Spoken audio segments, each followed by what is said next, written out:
आज जैसे सोवियत बर्बाद हुआ था एक टाइम पे, आज उसी रास्ते पर आपका पाकिस्तान भी है।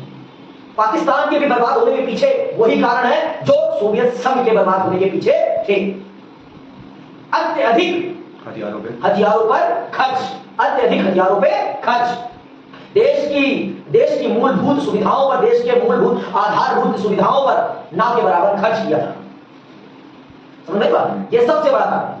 और पूरे देश पर एक क्षेत्र के लोगों का प्रभुत्व, पूरे देश पर एक क्षेत्र के लोगों का प्रभुत्व, एक भाषा का प्रभुत्व, भ्रष्टाचार, ये मूलभूत कारण है जो पाकिस्तान की भी बर्बादी के कारण बन रहे हैं और आपके सोवियत के बर्बादी के कारण थे।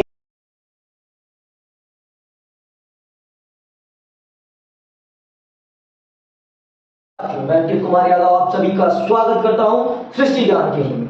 लास्ट क्लास में हमने मिखाइल गोर्बाचेव की नीतियों के बारे में पढ़ा और उन नीतियों के माध्यम से किस प्रकार से सोवियत संघ में नए परिवर्तन आए और उन नए परिवर्तनों ने किस प्रकार से सोवियत संघ के विखंडन की रूपरेखा तैयार करी, ये आप सब जान चुके हैं। आज मैं चल रहा हूं आपको इस अध्याय में, इस वीडियो में समझाने सोवियत संघ का विखंडन क्यों हुआ, वो क्या कारण है जिनके कारण आपका सोवियत संघ दुनिया की दूसरी महाशक्ति टूट गई, वो क्या कारण है, आपको ये जानना बहुत जरूरी है। अगर आप इस चीज को नहीं जानेंगे तो आप कभी भी इस चैप्टर को नहीं समझ पाएंगे। इस चैप्टर को समझना आपके लिए बहुत जरूरी है और आज से अगर आप समझ जाएंगे तो आप पूरे विश्व इतिहास को समझ जाएंगे कि किसी भी देश के बर्बाद होने के पीछे क्या कारण होते हैं, किसी भी देश के बर्बाद होने के पीछे क्या कारण होते हैं। अगर वो देश उन गलतियों को ना करे वो कभी भी बर्बाद नहीं होगा।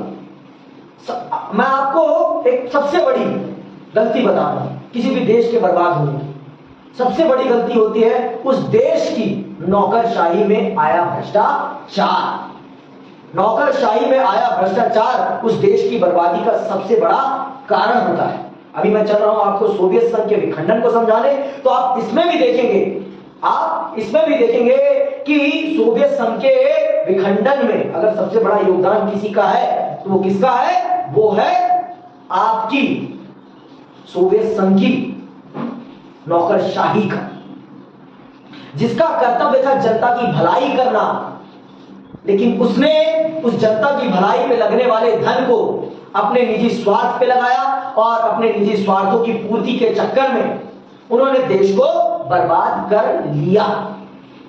और दूसरा कारण है देश के पैसे को देश के विकास पे अधिकतम ना खर्च करके एक ऐसी प्रतिस्पर्धा पे खर्च करना जिससे कोई लाभ होने वाला नहीं था। हथियारों के उत्पादन पर अत्यधिक देश के संसाधनों का उपयोग करना, देश के संसाधनों का देश के मानव विकास से ज्यादा हथियार के निर्माण पर खर्च किया जाना, यह है सोवियत संघ के विखंडन के कुछ मूलभूत कारण। अब हम चल रहे हैं अपनी पुस्तक के माध्यम से पूर्ण रूप से विस्तार पूर्वक समझने कि सोवियत संघ के विखंडन के क्या क्या वो कारण हैं।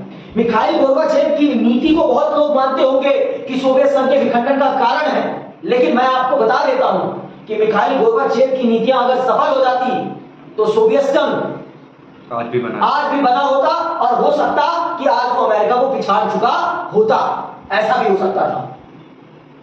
लेकिन उन नीतियों के सफल ना होने के पीछे क्या कारण है, मैंने कल एक कारण और भी आपको समझाया था कि सोवियत संघ है तो 15 गणराज्यों का समूह, लेकिन इन 15 गणराज्यों में हुकूमत किसकी चलती थी, एक गणराज्य की, रूस गणराज्य। मैंने आपको समझाया था ना कल कि अगर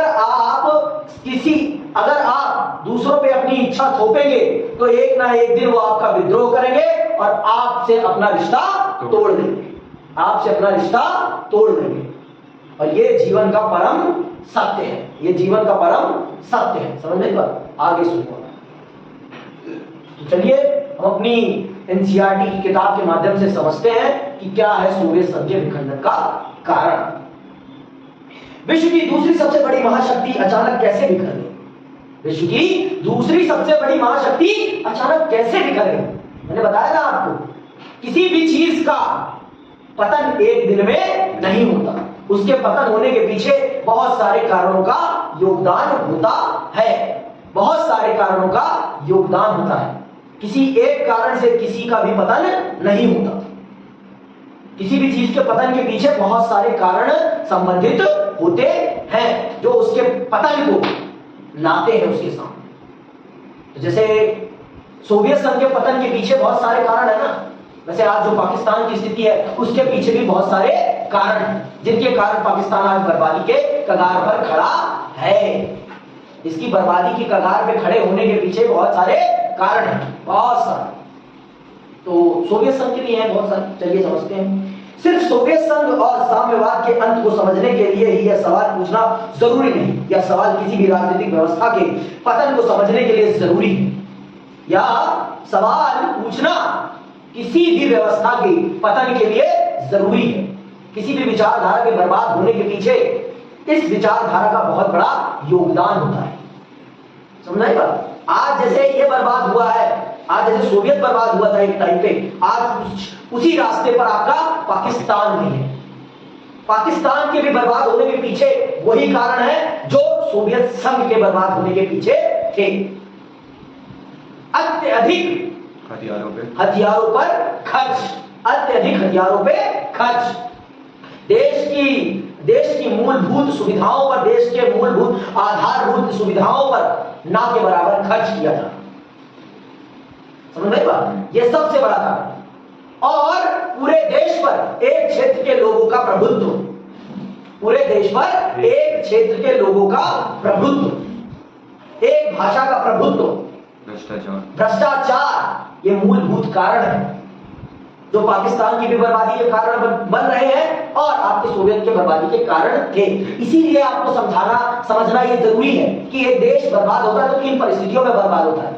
इसीलिए आपको राजनीतिक इतिहास समझाया जा रहा है जिससे कि आप समझ सकें और अपने देश में वो कभी गलतियां ना होने दें जो आपके देश का पतन कर दे, जो आपके देश का पतन कर दे। समझ में बात? राजनीतिक इतिहास पढ़ाने का एक मूल उद्देश्य यही है कि आप समझें, आप जाने कि एक देश कौन सी राजनीतिक गलतियां करके अपने पतन को निमंत्रित करता है और अपने आप को बर्बाद कर लेता है। समझ में आई बात? अपने आप को कैसे बर्बाद करता है कोई देश, ये एक सबसे बेहतर उदाहरण है सोवियत संघ का विखंडन। कि सोवियत संघ को विखंडित करने में किसी और का योगदान नहीं है, उसका खुद का योगदान है। तो मैं आपको समझा रहा हूं, आपके बनने में भी आपका योगदान है और आपके बर्बाद होने में भी आपका योगदान है। आप किसी को उसके लिए दोषी नहीं ठहरा सकते। आप बनोगे भी तो अपने दम पर और आप बर्बाद भी होगे तो अपने दम पर, अपनी नीतियों के कारण, अपनी गलतियों के कारण।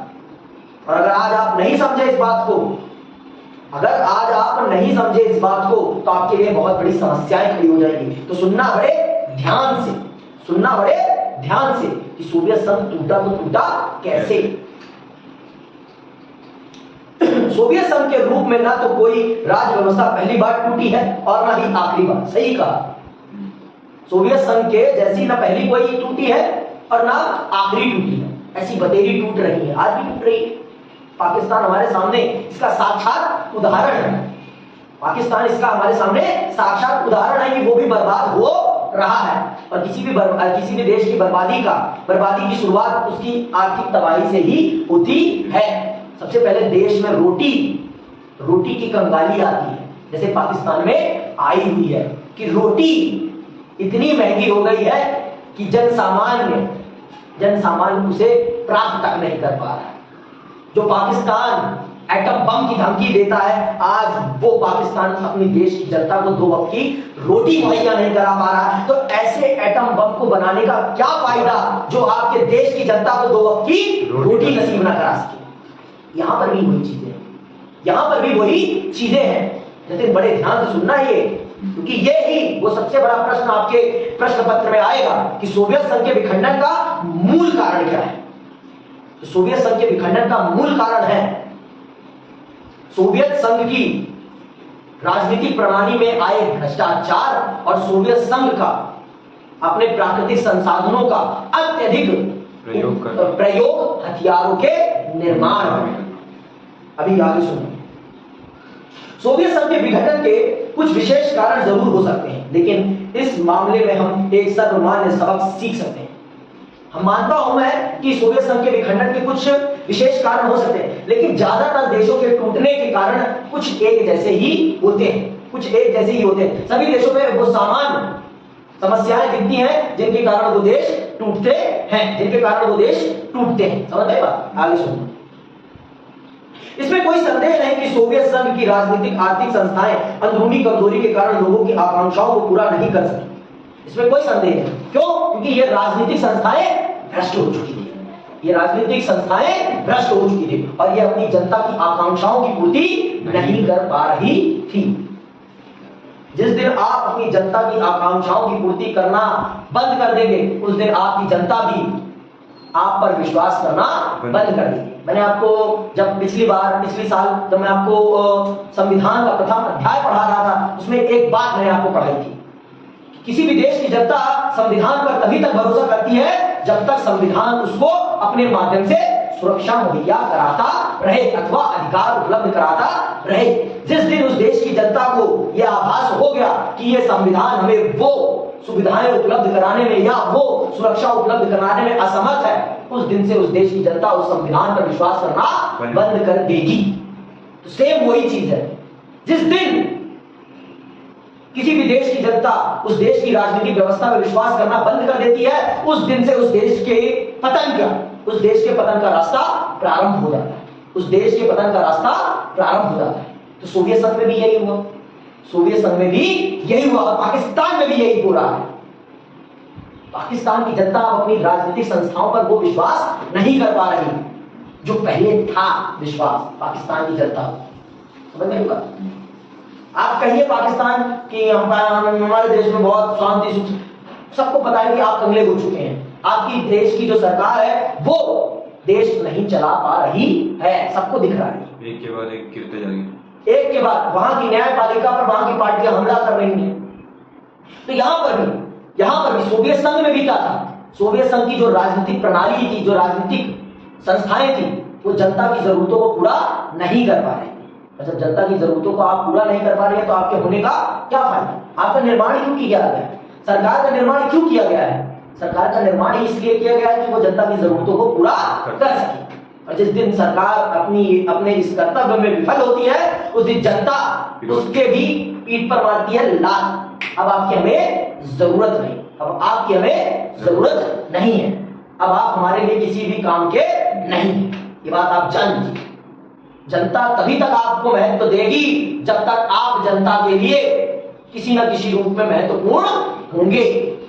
जिस दिन आप जनता के लिए महत्वहीन हो जाएंगे, उस दिन जनता भी आपसे कहेगी टाटा बाय बाय, जय हिंद जय भारत, कहेगी चलो हटो, अब आपकी मुझे जरूरत नहीं। सारा खेल किस चीज का है? जरूरत का है। दुनिया चलती है तो किस पर चलती है? जरूरत पर चलती है। समझ में आई बात? दुनिया अगर चलती है तो किस चीज पे चलती है? जरूरत पे चलती है। जब तक हमारा स्कूल से संबंध होता है, जब तक हमारी पढ़ाई स्कूल की होती है, तब तक हमारा स्कूल के साथ संबंध होता है। और जिस दिन स्कूल से हमारा प्रमाण पत्र मिल जाता है कि आपने स्कूल की परीक्षा पास कर ली है, उस दिन से हमारा स्कूल से संबंध वो नहीं रह जाता जिस प्रकार से 12 साल रहता है प्रतिदिन का। रहता तो है, लेकिन जो प्रतिदिन का संबंध होता है वो नहीं रहता। तो सारा खेल किस चीज का है? सारा खेल जरूरत का है। सारा खेल किसका है? जरूरत का। तो यहां भी सरकार जनता की जरूरतों को पूरा नहीं कर पा रही, अपनी अंदरूनी कमजोरी। और वो अंदरूनी कमजोरी क्या थी? भ्रष्टाचार। वो अंदरूनी कमजोरी क्या थी? भ्रष्टाचार। समझ में? आगे सुनो।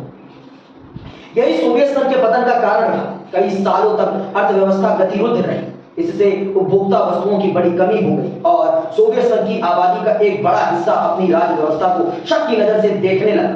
उस पर खुले आम सवाल खड़े करने शुरू किए। जब जनता की जरूरतों का सामान देश की सरकार उपलब्ध नहीं करा पाई, तो स्वाभाविक है देश की जनता को शक होगा ही होगा। देश की जनता को शक होगा ही होगा कि ये सरकार कुछ ना कुछ तो घपलेबाजी कर रही है हमारे साथ, ये कुछ ना कुछ तो हमारे साथ घपलेबाजी कर रही है और इसके घपलेबाजी का पता करना हमारा कर्तव्य है। और फिर जनता सवाल उठाना प्रारंभ कर देती है, जैसे आज पाकिस्तान में हो रहा है। पाकिस्तान की जनता आज पाकिस्तान की सरकार से सवाल पूछ रही है कि सवाज शरीफ, मुझे उनका सही से नाम भी नहीं पता, सवाज शरीफ है, नवाज शरीफ नहीं है, वो भाई है मुझे सवाज शरीफ, पता यही नाम है मेरे ख्याल से। तो सवाज शरीफ से ये सवाल पूछ रही है कि हमारी 2 वक्त की रोटी कहां है सवाज शरीफ। वही चीज सोवियत की जनता भी पूछ रही थी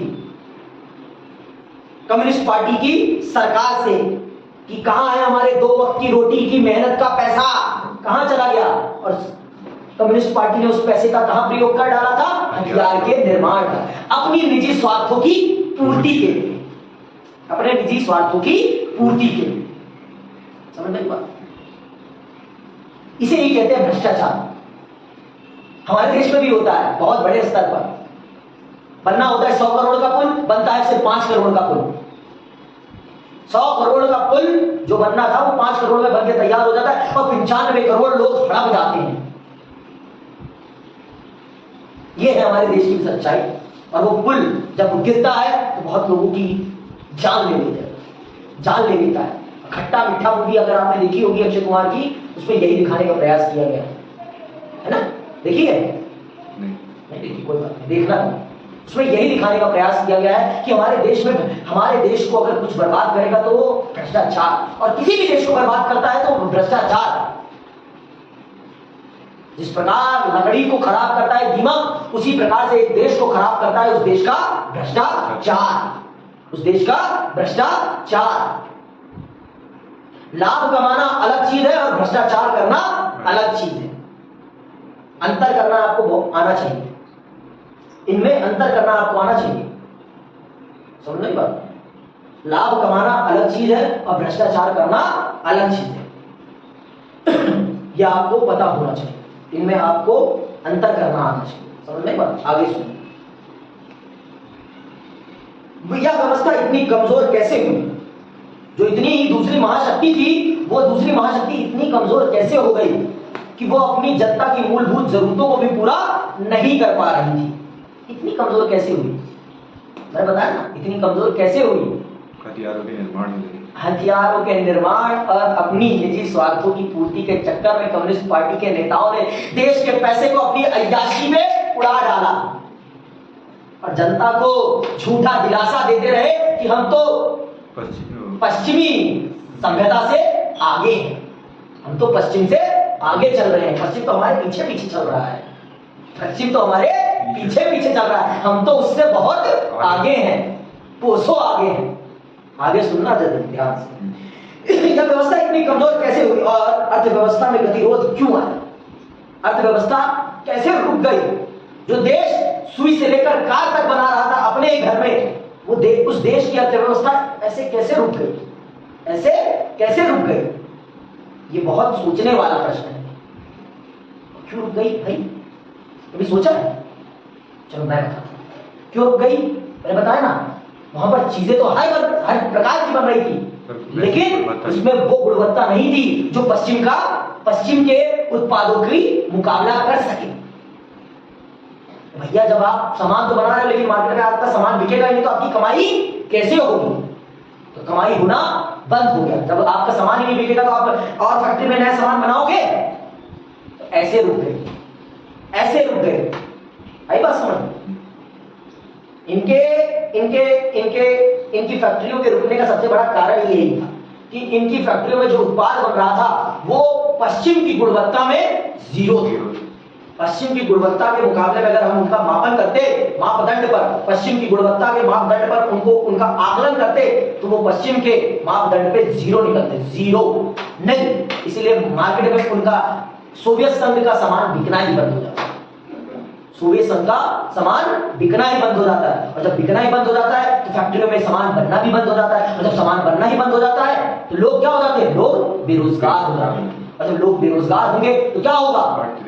अर्थव्यवस्था बर्बादी की कगार पर आ जाएगी, बर्बादी की कगार पर आ जाएगी।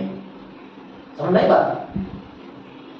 अगर आज के समय में जापान इतना तेजी से तरक्की कर रहा है तो उसके पीछे सबसे बड़ा कारण क्या है? उसकी गुणवत्तावान वस्तुएं। लोग जापान की चीजों पर आंख बंद करके भरोसा करते हैं। क्यों? क्योंकि उन्हें पता है जापानी वस्तुएं गुणवत्ता के मामले में दुनिया की सबसे बेहतरीन वस्तुएं होती हैं। लेकिन वहीं चीनी वस्तुओं के मामले में क्या है? चीनी वस्तुएं एक बार के प्रयोग की चीजें हैं, बस एक बार चली तो चली, नहीं चली तो फुस, ये वाली बात है। समझ में बात? तो सोवियत में भी कुछ ऐसा ही हो रहा था, सोवियत संघ में भी कुछ ऐसा ही हो रहा था, जिस कारणवश दुनिया की दूसरी सबसे बड़ी अर्थव्यवस्था ठप पड़ जाती है। आगे सुनो। इसका उत्तर काफी हद तक साफ है। इस सिलसिले में एक बात एकदम स्पष्ट है कि सोवियत संघ ने अपने संसाधनों का अधिकांश परमाणु हथियार और सैन्य साजो सामान पर लगाया।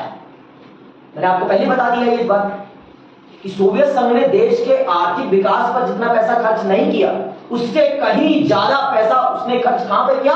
हथियारों के निर्माण पर। और मैं आपको बता चुका हूं, हथियार कभी भी किसी भी प्रकार का मानव विकास या आर्थिक विकास नहीं करते। हथियार कभी भी किसी भी प्रकार का न मानव विकास करते हैं और ना ही आर्थिक विकास करते हैं, और ये एक प्रकार का खतरा जरूर पैदा कर देते हैं। तो इसीलिए दुनिया को एक बात सोचना चाहिए कि हथियारों पे लगाया जाने वाला पैसा क्या सचमुच देश के विकास पे लगाया जाने वाला पैसा है या देश की बर्बादी पे लगाया जाने वाला पैसा है। एक बार देश को सोचना जरूर चाहिए इस बात, किसी भी देश को, अपने भी देश को, दूसरे भी देशों को सोचना चाहिए एक बार। मैं आपको चीन की एक हकीकत बताता हूं। चीन अपने देश की जनता की मेहनत की कमाई निचोड़ कर अपने देश के हथियारों पर लगा रहा है। एक ना एक दिन चीन की जनता जरूर चीन का विरोध करेगी और चीन की बर्बादी का वही कारण बनेगा। आप ये जान लीजिए, जिस देश की जनता उस देश की शासन व्यवस्था से खुश नहीं होगी, वो देश एक ना एक दिन बर्बाद जरूर होगा, चाहे वो कितनी भी आर्थिक तरक्की क्यों ना कर ले, चाहे वो कितने आधुनिक हथियार क्यों ना बनाए। अगर उस देश की जनता उस देश की शासन व्यवस्था से खुश नहीं है, तो एक ना एक दिन उस देश की शासन व्यवस्था को वो जनता उखाड़ फेंकेगी। ये बात आप जान लो। तो देश की जनता को खुश रखना देश की सरकार की प्रथम जिम्मेदारी होनी चाहिए, ना कि हथियारों का निर्माण करना देश की प्रथम जिम्मेदारी होनी चाहिए। समझ में आई बात? आगे सुनो। उसने अपने संसाधन पूर्वी यूरोप के अपने पिछलग्गू देशों के विकास पर भी खर्च किए ताकि वो सोवियत नियंत्रण में बने रहे। इससे सोवियत संघ का गहरा आर्थिक दबाव बना और सोवियत व्यवस्था इसका सामना नहीं कर सकी। पूर्वी यूरोप के देशों को सोवियत खेमे में रखने के लिए सोवियत संघ ने पूर्वी यूरोप के देशों पर खूब पैसा खर्च किया और वही सबसे पहले सोवियत संघ के विखंडन का आगाज करते हैं, बर्लिन की दीवार को गिरा के।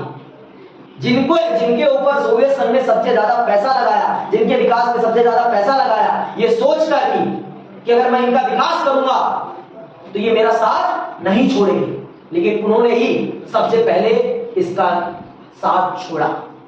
सोवियत संघ का साथ पूर्वी यूरोप के देशों ने ही सबसे पहले छोड़ा। इसीलिए कहते हैं कभी भी अपनों से ज्यादा दूसरों पर भरोसा मत करो। जो अपने हैं वो अपने हर कीमत पर रहेंगे, और जो दूसरे हैं वो किसी भी कीमत पर अपने नहीं हो सकते, किसी भी कीमत पर। ये बात आप जान लो। आज हम कितना भी उन्हें अपना माने, लेकिन वो कभी अपने नहीं हो सकते। जो अपने हैं उन्हें हम कितना भी अपने से दूर क्यों ना करें, वो कभी अपने से हमसे दूर नहीं हो सकते। आई बात समझ? तो यही चीज है, सोवियत संघ ने यही गलती करी। सोवियत संघ ने यही गलती करी। अगर वो यही पैसा अपने देश की जनता और सब पे, मैं समझता हूं हथियारों के ऊपर कम से कम खर्च करके अगर देश की जनता के ऊपर ज्यादा से ज्यादा खर्च करता सोवियत संघ, तो सोवियत संघ का विखंडन नहीं होता। और वहीं अमेरिका इसके विपरीत चल रहा था। मैंने आपको बताया अमेरिका एक पूंजीवादी देश है, उसे अपने देश की जनता के विकास के लिए खुद जिम्मेदार होने की कोई जरूरत नहीं थी। उसे सिर्फ अपने देश की जनता के लिए मूलभूत आधारभूत ढांचा तैयार करने की जरूरत थी, और वहां की देश की जनता खुद अपने आर्थिक विकास के लिए जिम्मेवार थी। वहां की जनता अपने आर्थिक विकास के लिए खुद जिम्मेवार थी। अमेरिकी सरकार के ऊपर जिम्मा सिर्फ कितना था? देश के लिए आधारभूत सुविधाओं का निर्माण करना। समझ में? तो अमेरिका ने बहुत ही सोच समझ के साथ रणनीतियों पे चलते हुए अपने देश को चलाया। तभी वो आज भी दुनिया की सबसे बड़ी ताकत बना बैठा है। समझ में आई बात? तो ये सीखने वाली चीजें हैं, ये सीखने वाली चीजें हैं कि अगर आपको किसी से लड़ना है ना, तो सबसे पहले अपने परिवारजनों को अपने पैरों पे खड़ा कर दो। उनको, वो अपने पैरों पे अगर खड़े हो जाएंगे तो आपके ऊपर उनकी जिम्मेदारी नहीं रहेगी। तब आप निफिर्क होकर दुनिया से लड़ सकते हैं। समझ में? तब आप निफिर्क होकर दुनिया से लड़ सकते हैं। ये बात आप जान लीजिए। आगे सुनिए फिर इसी बात पे। इससे सोवियत संघ का पर गहरा आर्थिक दबाव बना और सोवियत व्यवस्था इसका सामना नहीं कर सकी। इसी के साथ एक और बात हुई, पश्चिमी मुल्कों की तरक्की के बारे में सोवियत संघ के आम लोगों की जानकारी बढ़ी। जब सोवियत जनता को यह पता चला कि पश्चिम में इस प्रकार की तरक्की हो रही है, लोग टीवी देख रहे हैं, लोग इंटरनेट के माध्यम से एक दूसरे से बात कर रहे हैं, लोग दूर दूर रहते हुए भी एक दूसरे से बात कर रहे हैं, तो सोवियत संघ की जनता बौखला सी गई कि हमें कितना मूर्ख बनाया जा रहा है, हमें कितना मूर्ख बनाया जा रहा है कि हम दुनिया में सबसे आगे हैं। लेकिन वही एक दीवार के उधर देखो तो दुनिया तरक्की की एक नई मिसाल तय कर रही है, तरक्की की एक नई मिसाल लिख रही है। तो सोवियत जनता बौखला जाती है कि नहीं, अब ये झूठ अब बर्दाश्त नहीं होगा, अब ये झूठ बर्दाश्त नहीं होगा। इस झूठ का पर्दाफाश होना बहुत जरूरी है, इस झूठ का पर्दाफाश होना बहुत जरूरी है। तो आगे सुनो। वे अपनी राज्य व्यवस्था और पश्चिमी देश की राज्य व्यवस्था के बीच मौजूद अंतर भांप सकते थे। सालों से इन लोगों को बताया जा रहा था कि सोवियत राज्य व्यवस्था पश्चिम के पूंजीवाद से बेहतर है, लेकिन सच्चाई यह थी कि सोवियत संघ पिछड़ चुका था और अपने पिछड़ेपन की पहचान से लोगों को राजनीतिक मनोवैज्ञानिक रूप से धक्का। जब लोगों को इस बात का पता चला कि हमारा देश पिछड़ रहा है, तो लोग बकवास कर रहे हैं, उनसे ये सच बर्दाश्त नहीं होगा। अब उनसे ये मानसिक प्रताड़ना नहीं सही जाती। समझ में आई बात? उनसे अब ये मानसिक प्रताड़ना नहीं सही जाती। वो कहते हैं अब अगर हमने अपनी सरकार का विरोध नहीं किया तो हम दुनिया में दूसरी महाशक्ति नहीं, सबसे दूसरे बन जाएंगे, सबसे दूसरे, पीछे से दूसरे बन जाएंगे। तो इसलिए अब हमें सरकार का विरोध करना पड़ेगा, सरकार की नीतियों का विरोध करना पड़ेगा, देश के संसाधनों का सही दिशा में प्रयोग कराना पड़ेगा। समझ में? मिखाइल गोर्बाचेव ये सब करने का प्रयास भी करते हैं, लेकिन जनता उतना सब्र नहीं बांध पाती, जनता उतना सब्र नहीं बांध पाती और मिखाइल गोर्बाचेव की नीतियों को रौंदते हुए देश को ही तोड़ डालती है। आगे सुनो। सोवियत संघ प्रशासनिक और राजनीतिक रूप से गतिरोध हो चुका था। सोवियत संघ पर कम्युनिस्ट पार्टी ने 70 साल तक शासन किया और यह पार्टी अब जनता के प्रति जवाबदेह नहीं रह गई। मतलब सोवियत कम्युनिस्ट पार्टी में जनता कितना भी विरोध करे, जनता अगर किसी चीज को बोले कि यह नहीं होना चाहिए, तो सोवियत कम्युनिस्ट पार्टी वो चीज जरूर करती और जनता को बोलने पर टेप लगा देती कि अगर बोला तो सीधे सिर में गोली, सीधे गोली, केहू ना बोली, सीधे गोली करना। समझ में आया? अगर तुमने मेरा विद्रोह किया, सीधे सर में मारूंगा गोली। ये था कम्युनिस्ट पार्टी का सीधा सीधा नारा। तो कितने दिन तक जनता आपका ये आतंक सहती? कितने दिन तक? तो अब बताओ जतिन, क्या मिखाइल गोर्बाचेव की नीतियां सोवियत संघ के विखंडन का कारण है या उससे पूर्व की ये जो घटनाएं हैं ये सब उसका कारण है? उससे पूर्व की घटनाएं, ये जो घट रही है, भ्रष्टाचार, प्राकृतिक संसाधनों का अपव्यय, किस पर? समाज के विकास पे ना होकर सैनिक संसाधनों पर उसका हद से ज्यादा उपयोग, ये सब कारण है। जनता को झूठा दिलासा, जनता को अंधविश्वास में रखना कि हम पश्चिम से आगे हैं, ये वो कारण है जिनके कारण सोवियत संघ टूटता है। ये वो कारण है। समझ में? आगे सुनो। 70 सालों तक शासन किया और पार्टी अब जनता के प्रति जवाबदेह नहीं रह गई। गतिरोध प्रशासन, भारी भ्रष्टाचार, अपनी गलतियों को सुधारने में व्यवस्था की अक्षमता, शासन में ज्यादा खुलापन लाने के प्रति अनिच्छा और देश की विशालता के बावजूद सत्ता का केंद्रीकृत होना, इन सारी बातों का सत्ता का केंद्रीकरण, मतलब कम्युनिस्ट पार्टी ने पूरे देश को सेंट्रलाइज कर रखा था। इतना बड़ा देश था और इतने बड़े देश को एक जगह से चलाया जाता था। बताओ कैसे हो सकता है? हम तो उनके मुकाबले में बहुत छोटे हैं और हमने अपने देश को 28 राज्यों में एक केंद्र सरकार में बांटा हुआ है। हम यहाँ संघात्मक ढांचा चला रहे हैं और वो इतना बड़ा देश होकर भी वो सेंट्रलाइज सिस्टम पे चलता था, सेंट्रलाइज सिस्टम पर। तो कैसे का बात बनी भाई? एक जगह से पूरे देश के लिए सब कुछ तय होता था। एक जगह की स्थिति को देखकर पूरे देश की स्थिति का आकलन किया जाता था। कहीं से सही है? और कम्युनिस्ट पार्टी इसमें किसी भी प्रकार का फेरबदल करना नहीं चाहती थी। कम्युनिस्ट पार्टी अपनी सत्ता में किसी भी प्रकार की दखलंदाजी नहीं आने देना चाहती थी। कम्युनिस्ट पार्टी जनता का किसी भी प्रकार का विरोध नहीं सहन करती थी। अब बताओ क्या होगा? जनता कितना सहे आपका टॉर्चर। और जब उसको मौका मिला तो उसने कहा ना भैया, अगर आज नहीं निकले इस पिंजरे से फिर कभी नहीं निकल पाएंगे, फिर कभी नहीं निकल पाएंगे। और मिखाइल गोर्बाचेव का शासनकाल वही आजादी का समय है जिस समय जनता इस पिंजरे को तोड़ती है और आजाद परिंदे की तरह उड़ जाती है, आजाद परिंदे की तरह उड़ जाती है। समझ रही बात? ये है। तो अब आपको समझ में आ रहा है ना सोवियत संघ के विखंडन का क्या कारण है? सोवियत संघ के विखंडन का क्या कारण है? आगे सुनो। इन सारी बातों के कारण आम जनता अलग थलग पड़ गई। इससे भी बुरी बात यह थी कि पार्टी के अधिकारियों को आम नागरिकों से ज्यादा अधिकार मिले। यह सबसे बड़ी बुरी बात थी। कहने के लिए समानता वाला देश है, लेकिन पार्टी के अधिकारियों को जनता से ज्यादा अधिकार मिले हुए थे, जनता से ज्यादा विशेषाधिकार मिले हुए थे। तो किस बात की समानता? या हमारे देश का निर्माण किस आधार पर हुआ था कि हम सब एक समान हैं। हम सब क्या है? एक समान। हम सब में किसी भी प्रकार का कोई भी भेदभाव नहीं है। लेकिन यहाँ जो कम्युनिस्ट पार्टी के मेंबर थे उनमें और हम में अंतर था। उनके पास विशेषाधिकार थे, हमारे पास किसी भी प्रकार के अधिकार नहीं थे। तो ये तो सोवियत संघ के उद्देश्यों के खिलाफ ही था भाई। सोवियत संघ क्या था? सोवियत संघ तो एक समानता मूलक राष्ट्र था, समानता मूलक राष्ट्र था ना, समानता के सिद्धांत पे बना था। लेकिन यहाँ समानता तो है ही नहीं। कम्युनिस्ट पार्टी के नेताओं और कार्यकर्ताओं के पास विशेषाधिकार और आम जनता के पास किसी भी प्रकार का अधिकार नहीं। ये तो देश की नींव के खिलाफ था, ये तो देश के नींव के खिलाफ था। तो देश का टूटना तो स्वाभाविक था, क्योंकि जड़ सड़ गई थी, क्योंकि जड़ सड़ गई थी ना। और जिस देश की जड़ सड़ जाए उस देश का पेड़ गिरना स्वाभाविक है, उस देश का पेड़ गिरना स्वाभाविक है। आप कितना भी बचाने का प्रयास क्यों ना करें, लेकिन वो एक ना एक दिन गिर जाएगा। जैसे आपका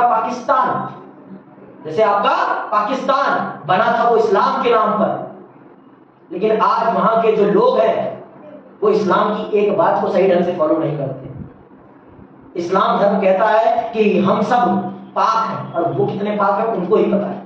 सारे के सारे चोर हैं। वहां की सरकार जितनी ज्यादा चोर है ना, उतनी दुनिया की कहीं की भी सरकार चोर नहीं।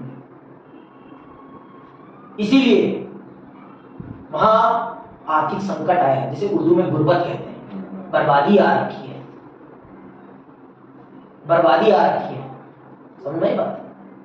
इसीलिए आ रखी है क्योंकि जब आप अपने सिद्धांतों के विरुद्ध जाओगे तो आप बर्बाद हो जाओगे, आप बर्बाद हो जाओगे। और ये भी अपने सिद्धांतों के विरुद्ध चले गए थे। बात ये समानता की करते थे, लेकिन अब इनमें समानता की वो बात नहीं रह गई थी जो होनी चाहिए। भाई आप नेता हो तो क्या हुआ? आप में और हम में समानता है, आप अलग कैसे हो?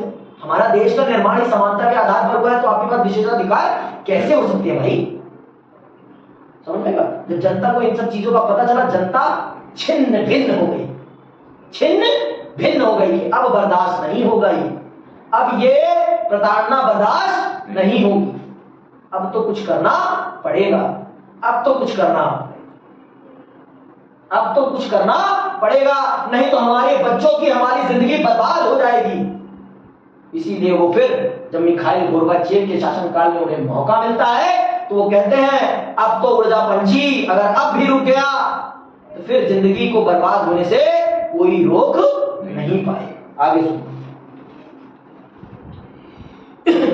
लोग अपने को राज्य व्यवस्था और शासकों से जोड़कर नहीं देख पा रहे और सरकार का जनाधार खिसकता चल गया। और जिस देश की सरकार से जनता का विश्वास उठ जाता है, उस देश की सरकार का गिरना स्वाभाविक हो जाता है। जैसे आज के टाइम में पाकिस्तान की सरकार कब गिर जाए कोई पता नहीं है। क्यों? क्योंकि जनता अब उस पर विश्वास नहीं करती। शहबाज शरीफ की सरकार पर जनता विश्वास नहीं करती, और शहबाज शरीफ को कब उठा दिया जाए, कब मार दिया जाए, कोई पता नहीं। अभी इमरान खान को उठा रखा है ना उन्होंने, न्यूज आ रही होगी, सुना होगा। तो जिस प्रकार से पाकिस्तान के हालात चल रहे हैं ना, डिट्टो सोवियत वाले हाल है उनके भी, डिट्टो फुल एक ही जैसे हाल। वो भी टूटे थे, ये भी टूटे, पक्का है। आगे सुनो।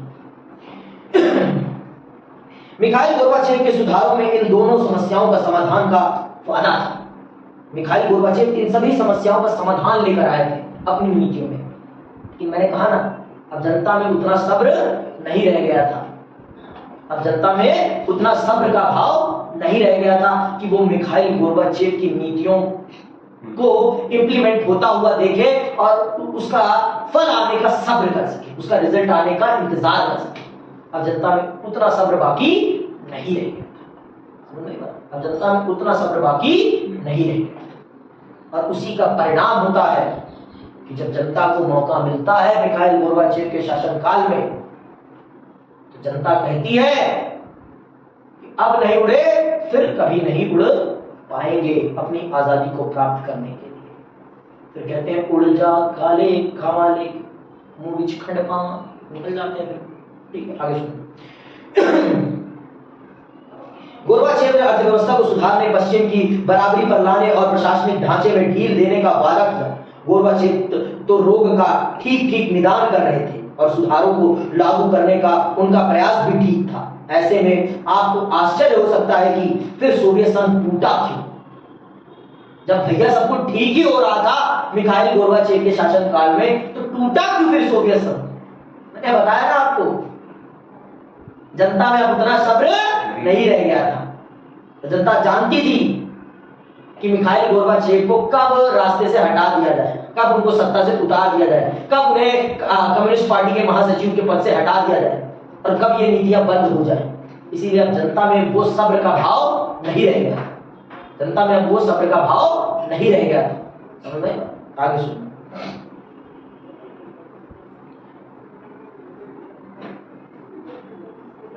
इस बिंदु पर आकर उत्तर ज्यादा विवादित हो जाते हैं।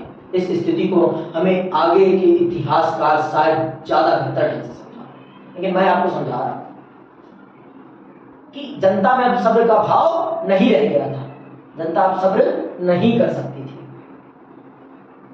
अब गुर्बत इतनी ज्यादा बढ़ गई थी कि जनता उस गुर्बत को, उस अत्याचार को बर्दाश्त करती तो फिर वो जनता नहीं रह जाती, वो जनता नहीं रह जाती, वो दास बन जाती।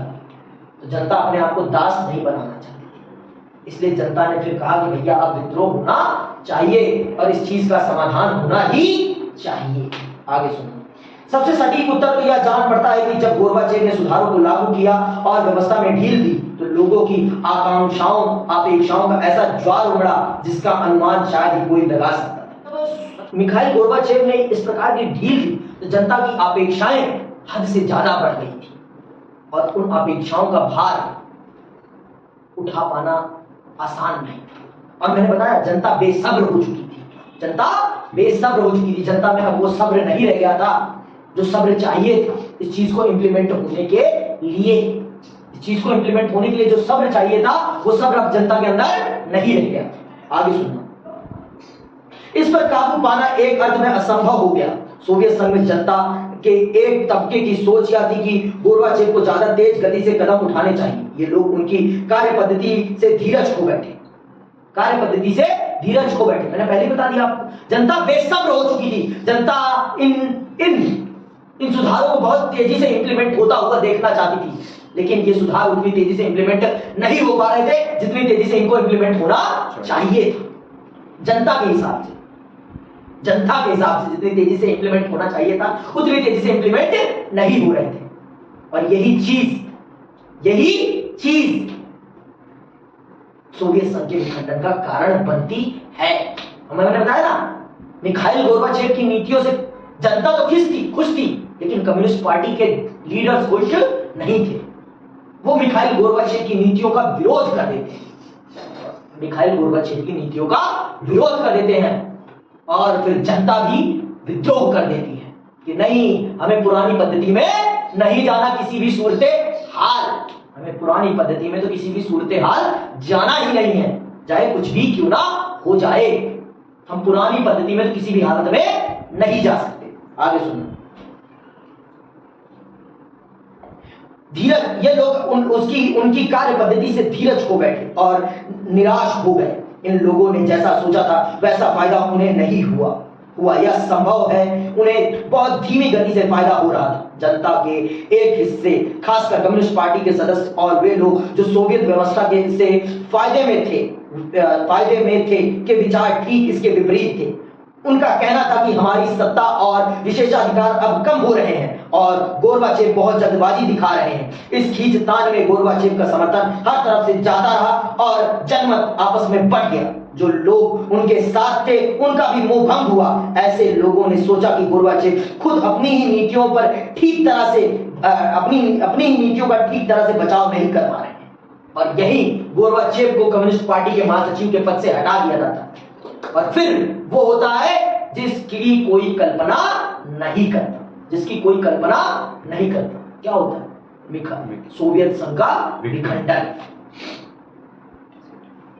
कम्युनिस्ट पार्टी के लोग इन सुधारों के विरुद्ध में थे और जो जनता इन सुधारों के पक्ष में थी वो इन सुधारों को बहुत तेजी से इंप्लीमेंट होता देखना चाहती थी। इन सुधारों को बहुत तेजी से इंप्लीमेंट होता देखना चाहती थी, लेकिन ये सुधार उतनी तेजी से इंप्लीमेंट नहीं हो रहे थे जितनी तेजी से इनको इंप्लीमेंट होना चाहिए जनता के हिसाब से। मिखाइल गोर्बाचेव के हिसाब से तो इंप्लीमेंटेशन सही चल रहा था, लेकिन जनता के हिसाब से इंप्लीमेंटेशन बहुत धीरे थी और जनता बेसब्र हो जाती है। और जनता और कम्युनिस्ट पार्टी के वो लोग जो इन सुधारों के खिलाफ थे, दोनों मिखाइल गोर्बाचेव के खिलाफ हो जाते हैं और मिखाइल गोर्बाचेव जनता का विश्वास खो बैठते हैं और उन्हें सत्ता से बाहर कर दिया जाता है।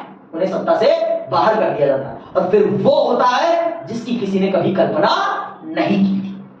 इन सारी बातों के बावजूद संभवतः सोवियत संघ का विघटन ना होता, लेकिन एक घटना ने, इन सब चीजों के हो जाने के बावजूद भी सोवियत संघ का विघटन नहीं होता, लेकिन उस घटना ने सोवियत संघ के विघटन को किया। वो कौन सी घटना है? ध्यान से सुनना, अंडरलाइन कर रहे हैं इसको।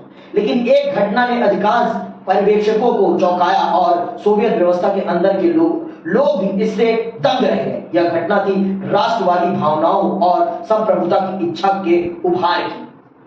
सोवियत संघ के विखंडन का सबसे बड़ा कारण है सभी राष्ट्रों में अपने राष्ट्र के प्रति राष्ट्रवाद की भावना का पनपना।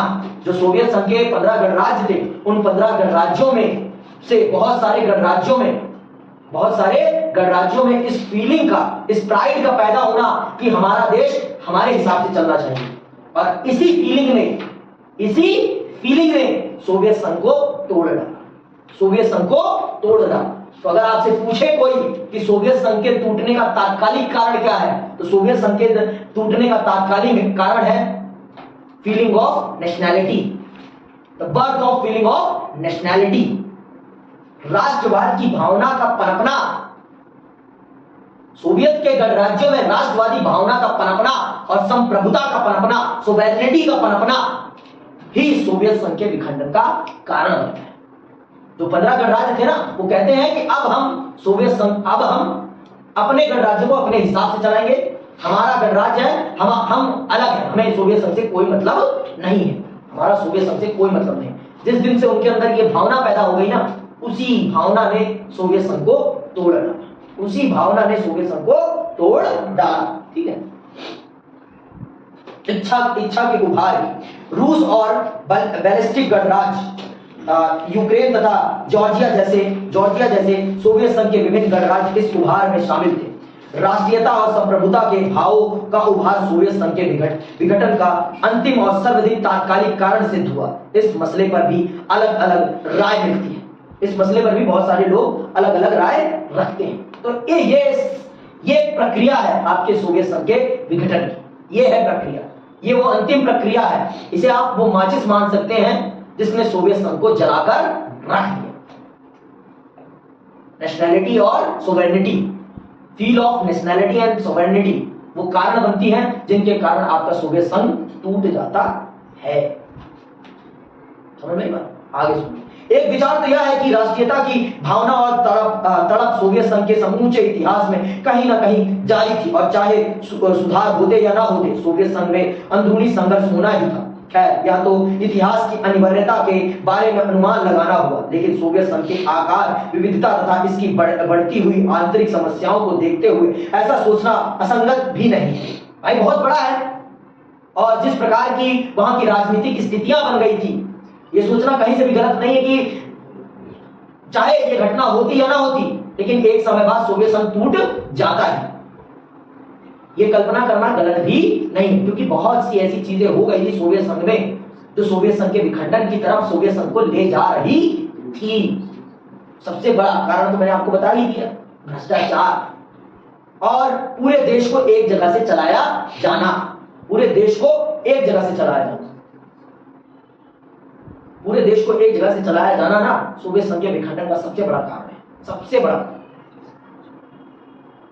हमारा देश इतने शांतिपूर्ण तरीके से क्यों चलता है? क्योंकि हमने हर क्षेत्र की इच्छाओं की पूर्ति को ध्यान में रखते हुए हर राज्य की एक सरकार बना रखी है जो उनकी इच्छाओं की पूर्ति करेगी। समझ में बात? एक पूरे देश के लिए है तो एक विशेष राज्यों के लिए है, उनकी जरूरतों को पूरा करने के लिए, उनकी सांस्कृतिक देख रेख करने के लिए। इसीलिए पर और देशों पर पाकिस्तान ऐसा नहीं करता। पाकिस्तान ऐसा नहीं करता। पाकिस्तान ने पूरे देश पर एक भाषा थोप दी है, हमने ऐसा नहीं किया। हमने भी अगर ऐसा किया होता तो हमारे देश का भी विखंडन हो सकता था, लेकिन भगवान की कृपा है हम पर कि हमने, हमारे देश के निर्माता बहुत दूरदर्शी थे, पाकिस्तान के जैसे अंधविश्वासी नहीं थे कि अंधविश्वास के दम पर देश बनाओ और देश चल जाएगा, अल्लाह चला देंगे। अल्लाह भी कहते हैं मेहनत करो बेटा तब देश चलेगा, मेरे बल पे नहीं चलेगा। हर खुदा, हर ईश्वर यही कहता है कि आपके कर्म ही आपके लिए सब कुछ करेंगे, हम कुछ नहीं करेंगे आपके लिए। आप जैसा कर्म करेंगे वैसा ही आपको परिणाम मिलेगा। बस, तो इसका मतलब ये बताता है कि पाकिस्तान की जनता सबसे निकम्मी जनता है, सबसे निकम्मी जनता है। ये बात बताता है क्योंकि वो खुदा के रास्ते पर या ईश्वर के रास्ते पर नहीं चल रहे हैं। वो खुदा या ईश्वर के रास्ते पर नहीं चल रहे हैं, तभी तो वो बर्बादी की कगार पर आकर खड़े हो गए हैं। आई बात समझ? आगे सुनो।